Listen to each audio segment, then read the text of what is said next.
Welcome back to Pakistan आज रात। हमारे साथ आज प्रोग्राम में तशरीफ़ रखते हैं सीनियर सहाफ़ी और सीनियर तज्ज़ियाकार नज़ीर लगारी साहब, कराची स्टूडियोज़ में हमारे साथ मौजूद हैं। बहुत बहुत शुक्रिया प्रोग्राम में हमें ज्वाइन करने के लिए। इस्लामाबाद से हमें ज्वाइन कर रहे हैं तारिक फजल चौधरी साहब, आप मेंबर हैं नेशनल असम्बली के, पाकिस्तान मुस्लिम लीग नून से आपका ताल्लुक़ है। बहुत बहुत शुक्रिया तारिक साहब शो पर हमें ज्वाइन करने के लिए। इस प्रोग्राम में हमें ज्वाइन करेंगी शाज़िया मरी साहिबा, आप इंफॉर्मेशन मिनिस्टर हैं सिंध की और पाकिस्तान पीपल्स पार्टी से आपका ताल्लुक़ है। टेलीफोन लाइन पर आप हमारे साथ मौजूद होंगी कुछ ही देर में। सवालात का सिलसिला शुरू करने से पहले नाज़रीन, आज मियाँ नवाज शरीफ साहब की जो खबर है कि वो कराची आ गए, कराची में उन्होंने सहाफ़ियों से बातचीत की। इस मेमो के हवाले से उन्होंने क्या कहा, उस पटिशन के हवाले से उन्होंने क्या कहा जो उन्होंने भी जमा करवाई थी, उनके कुछ और मेंबर्स भी हैं पार्टी के जो कि पटिशनर्स थे। और इसके अलावा बाबर अवान साहब, जिनका जिक्र मैंने अपने इंट्रोडक्शन में किया था कि आज कंटेम्प्ट ऑफ कोर्ट के हवाले से सुप्रीम कोर्ट ने बात की है, लेकिन इसके बावजूद आज बाबर अवान साहब ने फिर पार्लियामेंट के बाद जो है पार्लियामेंट के बाहर मीडिया से गुफ्तगू की। उन्होंने क्या कहा वो भी आपको सुनाते हैं। मेमो का मामला सुप्रीम कोर्ट में है और सुप्रीम कोर्ट ने रिपोर्ट्स मंगवाई हैं, फिर इलेक्शन कमीशन कायम करने की भी बात की है। हमने किसी को मुल्ज़िम या मुजरम नहीं ठहराया है, ना करार दिया है। और मेमो गेट मामला सीरियस इस हवाले से कि ये पाकिस्तान की सॉवरेनिटी पे ये एक बहुत बड़ा हमला है। सारा प्रोपेगेंडा किया जा रहा था वो एक ऐसी पार्टी की तरफ से किया जा रहा था जिनको अपनी जब उनकी हुकूमत ख़त्म हुई तो इतनी हिम्मत नहीं हुई कि वो आमरीत के ख़िलाफ़ पिटीशन दायर कर सकें। और जो अब वो पिटीशन लेके गए हैं अदालत में, मैं आपको कह रहा हूं ये वक्त याद रखिएगा, आपको पता लग जाएगा कि वो पिटीशन आईनी नहीं है, फरमाइशी है। और थोड़ा वक्त गुजर जाने दीजिए, आपको यह भी पता लग जाएगा कि वो किसने डिक्टेट की और किसने सोची है। और उसका सबूत अगर अभी आपको चाहिए तो वो भी मैं बता देता हूं। जो 6 पिटीशनें हैं, 6 की 6 में आप उनको उठा के देखिएगा, आपको पता लगेगा लिखने वाला एक ही है। जी, आपने गुफ्तगू सुनी पहले मियाँ नवाज शरीफ साहब की। वो कहते हैं कि हमने किसी को मुजरिम या मुल्जिम नहीं ठहराया, ये मुल्क की सॉवरेनिटी का सवाल है, इसलिए हम कोर्ट गए। बाबर अवान साहब की गुफ्तगू आपने सुनी, उन्होंने कहा कि ऐसा लगता है कि किसी ने उनको भेजा था और तमाम 6 जो पिटिशन्स हैं वो एक ही शख्स ने लिखी हैं। शाज़िया मरी साहिबा, पहले मैं गुफ्तगू का आगाज़ आपसे करना चाहूँगा। सदर पाकिस्तान वापस कल मुल्क आ गए हैं और सारी अफवाहें जो थी अब आप लोगों का कहना है कि वो दम तोड़ जाएंगी, लेकिन कुछ नए सवालात भी जन्म लेते हैं और लोग ये सवाल कर रहे हैं कि 12 दिसंबर को वज़ीर आज़म साहब ने कहा था कि उनकी तबीयत बेहतर हो रही है, लेकिन 2 हफ्ता रेस्ट करके वो पाकिस्तान वापस आएंगे। फिर 15 तारीख को उनकी वज़ीर आज़म साहब की मुलाकात हुई चीफ ऑफ आर्मी स्टाफ साहब से और आहिस्ता आहिस्ता हालात बदलने लगे और 18 तारीख की रात को हमने देखा कि सदर पाकिस्तान वापस आ गए। तो लोग कह रहे हैं कि क्या किसी अंडरस्टैंडिंग के तहत सदर पाकिस्तान वापस मुल्क आए हैं? शुक्रिया शहजाद। सबसे पहले तो मैं ये बात याद दिला दूं आपको, और ऑन रिकॉर्ड भी ये बात है कि हमने हमेशा से ये कहा था कि सदर साहब डॉक्टर्स की एडवाइस पर वतन वापस तशरीफ लाएंगे और इस वक्त जो वो आराम फरमा रहे हैं वो भी डॉक्टर्स की एडवाइस पर है। तो जो ही डॉक्टर्स उनको ये तजवीज़ देंगे कि वो ट्रैवल कर सकते हैं, पाकिस्तान वापस जा सकते हैं, वो उस एडवाइस पर अमल करेंगे। आई डोंट थिंक कि इसमें कोई भी शख्स जो है, चाहे वो पार्टी के अंदर किसी पोजीशन में हो या हुकूमत के अंदर किसी पोजीशन में हो, वो ये अंडरस्टैंडिंग उनकी हेल्थ के हवाले से रख सकता है। अलबत्ता ये वो जरूर कोई भी कह सकता है कि जी हफ्ता रेस्ट करेंगे या 10 दिन रेस्ट करेंगे, ये एक अंदाजा होता है। But unless and until the doctor tells you, हमने ये वाजे कह दिया था कि जब तक उनकी जानिब से हमें क्लियरेंस नहीं मिलता, किसी किस्म का ट्रैवल भी नहीं होगा और उनके आराम में भी किसी किस्म का कोई खलल नहीं डाला जाएगा। ठीक है, तारिक फजल चौधरी साहब, आपने भी गुफ्तगू सुनी, आपको क्या लगता है ये महज इत्तेफाक है कि जब सुप्रीम कोर्ट ने जो है जवाब दायर करने का कहा तो सदर पाकिस्तान की तबीयत ख़राब हो गई, वो मुल्क से बाहर चले गए और फिर हमने देखा कि 15 तारीख को जो चीफ ऑफ आर्मी स्टाफ के साथ मीटिंग हुई है उसके बाद वो वापस आ गए? क्योंकि जब ये सदर पाकिस्तान गए थे बाहर और पीपल्स पार्टी का पहले दिन से ये मौक़िफ़ था कि उनकी तबीयत जो है ख़राब हो गई थी, वो इलाज के लिए गए हैं, तो आपकी पार्टी की जानिब से भी जो है डिफरेंट मौक़िफ़ सामने आ रहे थे और स्पेकुलेशंस की जा रही थी। बिस्मिल्लाहिर्रहमानिर्रहीम। शहजाद, मैं ज़रा वजाहत कर दूं कि सदर साहब की बीमारी के हवाले से और दुबई रवानगी के हवाले से पाक मुस्लिम लीग नून की तरफ से कोई भी स्टेटमेंट अगर आपके पास है तो आप रिकॉर्ड पे ले आएँ। हमने कभी ये नहीं कहा, मैं बहसियत जमात बात कर रहा हूँ, इनफरादी हैसियत में बात नहीं कर रहा जी। कभी हमने ये नहीं कहा कि सदर साहब बीमार हैं, कभी हमने ये नहीं कहा कि सदर साहब बीमार नहीं हैं, कभी हमने ये नहीं कहा कि उन्हें खुदा न खास्ता को हार्ट अटैक हुआ है।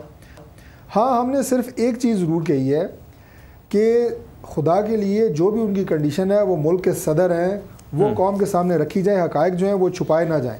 आप ये देखें कि इनके जो मुशीर हैं और इनके जो तर्जुमान हैं उनकी तरफ से जो कंट्राडिक्टरी स्टेटमेंट्स आ रही हैं वो मैं आपके सामने रखता हूँ कि जी सदर साहब को हार्ट अटैक हो गया है।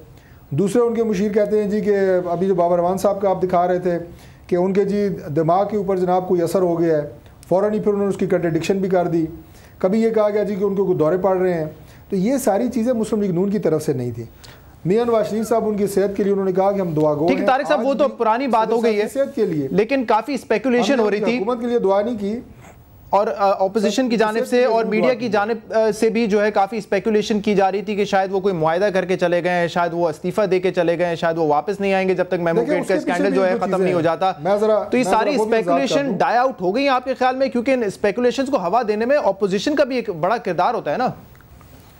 देखें जी, बात यह है कि अभी जो आप बाबर रवान साहब की आपने प्रेस कॉन्फ्रेंस दिखाई है, हुकूमत के जितने भी नुमाइंदे इस वक्त, चाहे वो टीवी चैनल्स के ऊपर आ रहे हैं या वो प्रिंट मीडिया में आ रहे हैं या वो पार्लियामेंट के अंदर खड़े होकर जो बयानात दे रहे हैं, वो सारे के सारे इस सूरत हाल में मज़ीद सनसनी पैदा कर रहे हैं, मज़ीद इसको मशकूक बना रहे हैं। मेमो गेट के हवाले से ही सारा सदर साहब का आना और जाना हुआ और इसी के ऊपर तबसरे और तज्ज़िये हुए। हम सिर्फ इस केस को एक ऐसे फोरम पे लेके गए हैं जो स्टेट का एक दूसरा या तीसरा सुतून है, पिलर ऑफ द स्टेट में से एक है, और हम ये सिर्फ मासूम सी बात कर रहे हैं कि खुदा के लिए जो हक़ाइक़ हैं उसका सुराग लगा लें। तहकीकात इंडिपेंडेंट होनी चाहिए। पार्लिमानी कमेटी की आप बात करते हैं जी, उसमें क्यों नहीं लेके गए? 17 पार्लिमानी कमेटी के शहजाद साहब मेंबर है, 1 दर्जन से ज़्यादा मेंबर उसमें हुकूमती जमात के या इनके एलाइज़ के हैं। तो एक इंडिपेंडेंट फोरम की ज़रूरत थी, वहाँ पर हम गए हैं। वहाँ पे बजाय इसके कि ये उसके सामने फैक्ट्स रखें, रेस्पोंडेंट सदर साहब को नहीं बनाया, सिर्फ chief of the army staff भी है और जनरल पाशा भी हैं, हुसैन अकानी भी हैं, उसमें सदर साहब भी हैं। आप वहाँ पे आएँ, जो बेगुनाह शख्स होता है वो तो अपने आप को क्लियर करने के लिए एक कदम आगे होकर अपनी बेगुनाही साबित करता है। लेकिन यहाँ पे आप देख रहे हैं कि सुप्रीम कोर्ट को गालियाँ दी जा रही हैं। आज आप देखें बाबर रवान साहब ये कह रहे हैं कि जी एक फरमाइशी प्रोग्राम है। भाई मैं उस पर आता हूँ, मैं चाहता हूँ कि आप जवाब सुप्रीम कोर्ट में देना। ये प्रेस कॉन्फ्रेंसेस के जरिए आप क्यों हीरो बन रहे हैं? और आखिरी बात उन्होंने गलत बयानी की, मैं ये भी अर्ज कर दूं, उन्होंने कहा जी कि इनकी हुकूमत टूटी थी, उस वक्त इन्हें जुर्रत नहीं हुई कि ये सुप्रीम कोर्ट जाते। जफर अली शाह केस वो मशहूर केस है जो हमारे सेनेटर सैयद जफर अली शाह साहब ने दाखिल किया था जनरल मुशर्रफ की मार्शल लॉ के खिलाफ, और वो आज बल्कि परसों भी बाबर रवान साहब उसकी मिसाल एक प्रेस कॉन्फ्रेंस में दे रहे थे। वो तो मशहूर तरीन केस है। मैं पॉइंट ऑफ व्यू ले लूं नज़ीर लगारी साहब का। मैं शहजाद, अगर आप मुझे थोड़ा सा, अगर आप मुझे इजाजत दें शाजिया मरी साहिबा, क्योंकि बात से शायद लगारी साहब का कोई और इसमें मौक़िफ़ होगा यकीनी तौर पर, मैं थोड़ा इस हवाले से कह दूं कि देखिए जी, जहां तक सवाल पैदा होता है पाकिस्तान पीपल्स पार्टी या हुकूमत की जानिब से, हमने इनिशियली बड़ा वाज़े एक हैंड आउट रिलीज कर दिया था। उसके बाद क़यास आराइयाँ शुरू हो गई। यकीनी तौर पर अगर आप इन क़यास आराइयों को बढ़ाएंगे तो स्टेटमेंट्स भी मुख्तलिफ आती हैं।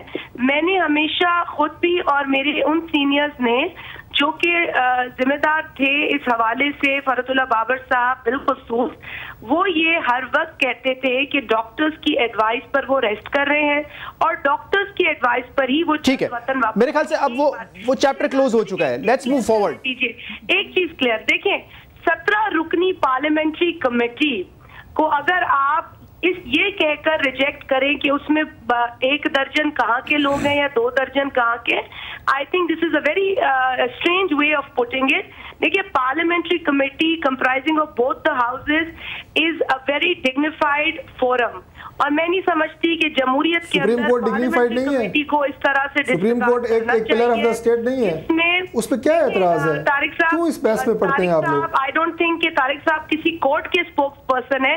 अगर ये स्पोक्स पर्सन होना भी चाहते हैं तो पार्लियामेंट का होना चाहिए। ठीक है शाजिया, मेरे ख्याल से इससे हम आगे बढ़ते हैं और हम इस पर बात करना चाहेंगे। ठीक है Shazia, give me a moment please. अगर मैं लगारी साहब को इंक्लूड कर दूं, उनका इनिशियल पॉइंट ऑफ व्यू मैं लेना चाहूंगा। और उठा के देख लें, आपने फिजिकल अटैक किया इसी सुप्रीम कोर्ट। मेरे ख्याल से उस बहस में नहीं पड़ते शाजिया। होती है जमहूरियत में, शाजिया साहिबा ये भी अटैक से इस बहस में उलझने का फायदा नहीं है। मुझे आप प्लीज मौका दें। तारिक साहब, शाजिया मरी साहिबा, सुप्रीम कोर्ट जो गालियां गिव मी अ मिनट, मुझे नज़ीर लगारी साहब का पॉइंट ऑफ व्यू लेना है। मौक़िफ़ को वाज़े कर रही थी जी नज़ीर लगारी साहब, आप क्या समझते हैं? अब सदर पाकिस्तान वापस आ गए हैं तो जितनी अफवाहें थी अब वो दम तोड़ चुकी हैं, और आपके ख्याल में जो कशीदा माहौल पैदा हो गया था, क्या उसमें बेहतरी के कोई इम्कानात हैं?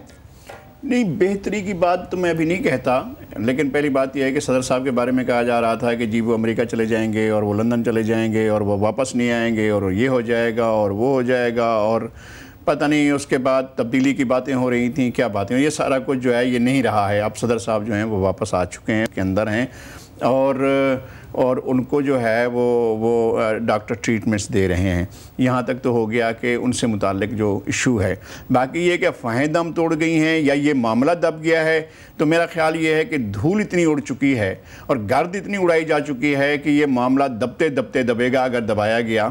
लेकिन मेरे ख्याल में बहुत से कॉर्नर ऐसे होंगे जो इसको दबाना नहीं चाहेंगे, जो इस मामले को जो है तवाना रखना चाहेंगे, जो इसके अंदर नई जो है वो इसमें पेट्रोल डाला जाएगा, नई आग लगाई जाएगी, नई बातें की जाएंगी। मुझे समझ में नहीं आ रहा है कि ये इशू क्या है भाई। एक शख्स कहता है कि मैंने फलां के कहने पर, जिसको फलां ने कहा था, मैं जाकर एक लेटर फलां को डिलीवर करने गया और उसने फलां को जाकर डिलीवर किया। ये फातिमा सुरैया बजिया या हसीना मोइन के ड्रामों का सिलसिला है जिसमें रिश्ते होते हैं, चच्ची की, नवासी की, खाला की, फुप्पी की, फलां होती है, ये वो हो गया। और इसमें जो है कोई लगारी साहब, आपकी जो इंटेलिजेंस एजेंसी है उसको दुनिया में बड़ा रिस्पेक्ट दी जाती है। आपके जो इंटेलिजेंस एजेंसी के चीफ हैं वो खुद गए यूरोप और उन्होंने मुलाकात की मंसूर इजाज साहब से, उसके बाद भी ये मामला सुप्रीम कोर्ट में जितना सिंप्लीफाई कर रहे हैं इसको। मैं एक सवाल करना चाहता हूँ शहजाद। देखें, बात यह है कि जिसने भी डिलीवर किया, इसको दिया, उसके कहने पे दिया, क्यों दिया, यही बात जानने के लिए सुप्रीम कोर्ट में पिटीशन दायर की गई है। और इसमें मामला मुल्क की सिक्योरिटी का है, मुल्क के दिफा का है। इसको क्यों आप कंप्रोमाइज करना चाहते हैं? आप इसमें जाके इतनी दलीलें जो दे रहे हैं, जिसको लिखा तो गया इसमें अगर इसकी सफाई दे देंगे, जिसको लिखा गया उसने सीरियस नहीं लिया, जिसको जो है वो कासिद बनाया गया उसने सीरियस नहीं लिया, जिसको कासिद बनाया गया वो कुछ और कह रहा है, जिसको पहुंचाया गया वो कुछ और कह रहा है। ये दास्तान अमीर हमजा होती जा रही है। और वो एक शख्स है जिसने पूरे पाकिस्तान की रायामा को यरगमाल कर रखा है। वो रोजाना कोई ना कोई स्टेटमेंट दे जाता है और हम सारे के सारे भाग पड़ते हैं, हमारे पार्लियामेंट के अरकान, और वो जो है हम सब चले गए हैं कि जनाब अदलिया में देखें। अदलिया में मियां नवाज शरीफ, मैं बहुत रिस्पेक्ट करता हूं, वो मुल्क के लीडर हैं, 2 बार वजीर आजम रहे हैं, लेकिन मियां नवाज शरीफ दोनों बार जब हुकूमत उनकी गई है तो जफर अली शाह गए थे, मियां नवाज शरीफ नहीं गए थे।